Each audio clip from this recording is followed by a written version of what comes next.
অবশেষে অপেক্ষার অবসান, যমুনা রেল সেতুতে চলল যাত্রীবাহী ট্রেন।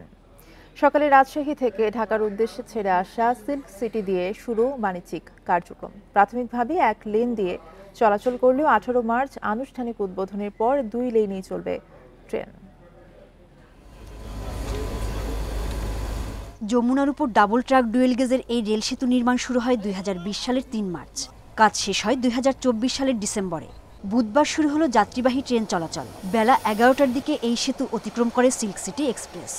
দীর্ঘ প্রতীক্ষার পর সিরাজগঞ্জ রেল সেতুতে আজকে প্রথমবারের মতো যাত্রীবাহী ট্রেন চলাচল শুরু হলো। এতে আমরা সিরাজগঞ্জবাসী খুবই আনন্দিত। আগে যাত্রীর সময় লাগতো বেশি, আমরা সিরাজগঞ্জবাসী খুবই আনন্দিত, খুব খুশি এবং অল্প সময়ের ভিতরে সিরাজগঞ্জ চলে আসতে পেরেছে, আনন্দের ব্যাপার।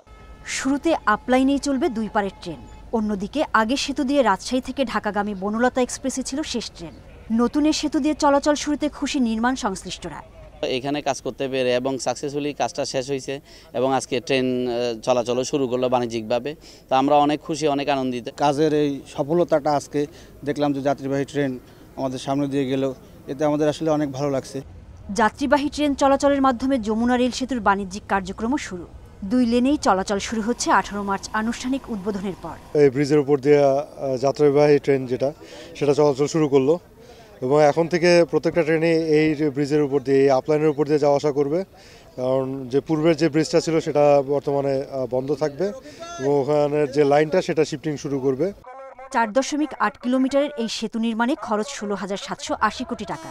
আর এই প্রকল্প বাস্তবায়ন করছে জাপানের প্রতিষ্ঠান ওটিজি ও IHI। Independent news.